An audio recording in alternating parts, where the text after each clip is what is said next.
Time now for sports on 104.7 The Cave. Here's Ned Reynolds. Mike the intern, Ned Reynolds, back in the studio. It's Monday morning, and it's good to see you. It's been a long time. Let me tell you something. I had to get in my vehicle and reprogram the entire car to get over here. I was here yesterday, but Feels like it's been a million years, sir, but I'm glad we're back in the same room together, and I'm glad you made it.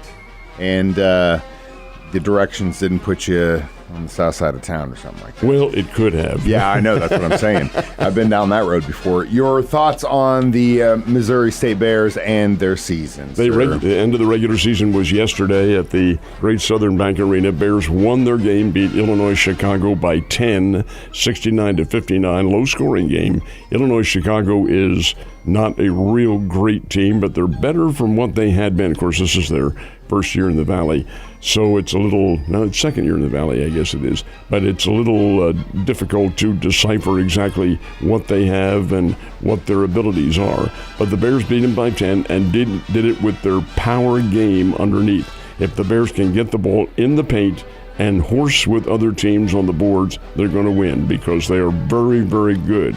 Now, that's team basketball. It isn't individual basketball. Well, the Bears got the ball in the paint yesterday. I think their final margin was 42, something along that, right? 42 points in the paint.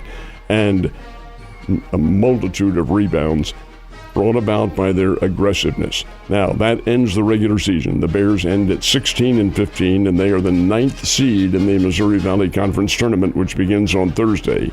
The 9th seed plays the 8th seed, and they play in the first game of the competition, which will be Thursday at noontime in the Enterprise Center at St. Louis, and the Bears will play Murray State, the Murray State Racers. Murray State beat the Bears twice.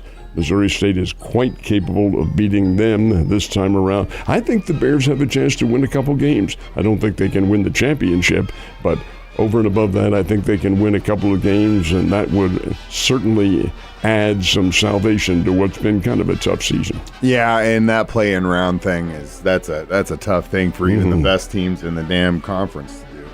All right, well, as I was leaving Vegas, all the racing fans are coming in, and a little NASCAR action going on. Who won it yesterday? Kyle Larson was the winner in a great race with Tyler Reddick, and it looked like, of course, the sun is out. It's nice and warm out there. Everybody's having a good time. Looked like they had a pretty doggone good crowd. Bro, it's just like the weather here yesterday, which is crazy. It's about the same there as it is here right now. No, it was pretty damn windy here, too. It's just got a lot of wind and a lot of southerly winds just across this part of the country. It is March. Yes, sir. And that's what happens in March. But the winner is Kyle Larson. He wins the second race of the NASCAR season, so we're pretty much now underway with NASCAR racing right up until the early part of November.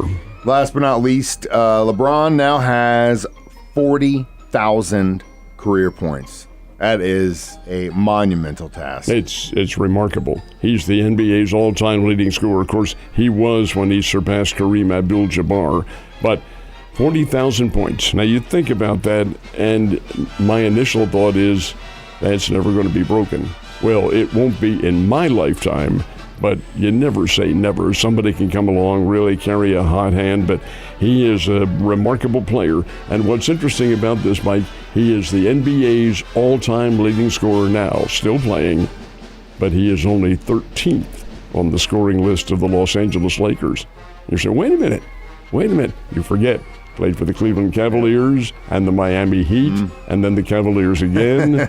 So there's quite a number of teams that he accumulated those points. Is there anyone playing now that might catch up to him? I can't see it. Yeah, that's what I'm thinking. I mean, he's going to have to be a stud that just has one hell of a rookie career and then just continues on. And keep in mind, LeBron's still playing. Yeah, LeBron's still not really losing. I mean, he's older, but he's still one of the best and will remain that way. Ned, we got plenty of sports left to talk about, and it's great to have you back in the studio. I'll see you down the road. Let's talk about the new leading scorer in women's college basketball, Caitlin Clark. Man, she is a monster house. She is, and she's not just in women's basketball. She's in either gender. She's now the all-time leader in scoring, and she's a great player, tremendous player. Very similar to Jackie Stiles in a lot of respects. but even more so, her game is so totally rounded, passes the ball well, assists, rebounds. She's the real deal. And she passed Pete Maravich yesterday with 2 foul shots. Yeah, I know, which was crazy. I mean, at least they weren't the half-court shots she sometimes makes, which is just, that's the other thing. I mean, she's such a great offensive player, but the girl can literally hit from anywhere on that court. She can. It's crazy. She is, and I predict, will be a big deal in the WNBA. But now I'm going to get on my soapbox just a little bit here, too. Okay, hold on. Let me step back. I don't want you to swing at me. Just a bit here is all I'm going to say. There is no comparison between her and Pete Maravich, and it's comparing apples and cantaloupes, for heaven's sake. The games were different. They weren't played the same, so we'll have no comparison. She is the all-time leading scorer. It's a fact. She is there.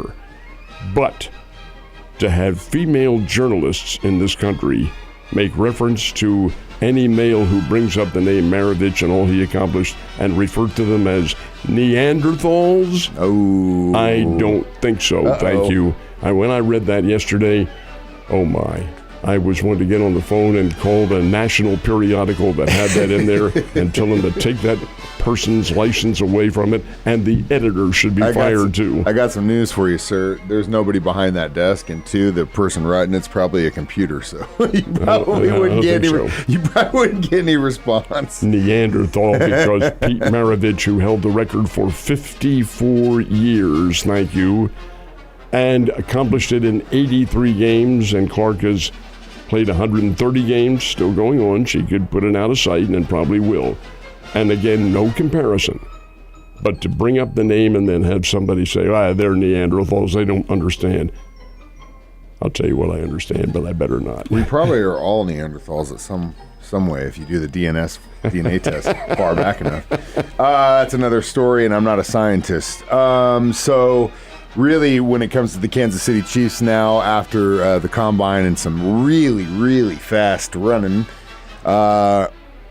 Chiefs really need to figure out this L'Jarius Sneed issue and Chris Jones. The thought is that their camps are ready to talk. Is that what I'm hearing correctly? Is that happening right now? It is with Jones. I don't know about Sneed. I think they want to trade Sneed. I really think they feel like, well, you really can't afford both of them. But if they trade Sneed, they can get a pretty good player for him. He's an outstanding defensive back, and his salary of almost $20 million a year, which is where that's the franchise tag they have on him. So any negotiating would start from there.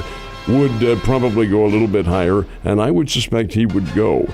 Now, what I'm thinking, and what I read, is that the Chiefs feel confident that they can lower the figure with Chris Jones a little bit to about $27 or $28 million per year on a new contract. Well, Mike, even that is a whole lot of money. A lot of money. 27, 28 million. His franchise tag would have been at 31. He can't get it now because you only franchise tag one player. I think the Chiefs, in all honesty, I think they will let him go free agent, which is probably not the best idea because whomever comes after him is going to offer him beaucoup bucks. Nah. That doesn't mean he'll take it, but Mike Holmes would. Well, you never know. I mean, at the end of the day, you got 2 championship rings at this point. Get the bag. I mean, that's it sucks, but it's a business. At the end of the day, see also Tyreek Hill, but then ask Tyreek how he's doing around January, February every year when he's watching his old team. He ain't playing in the Super Bowl. No, he ain't. So but that's he's living in his really nice mansion in Miami, playing weird football drills with journalists. That's the mansion that caught fire too. Yeah, a lot of shenanigans going down in Miami. Either way, he's not on the Chiefs, so it don't matter to me, Ned. I'm glad to have you back again, sir. You have a great day, and I'll see you tomorrow. Yes, sir.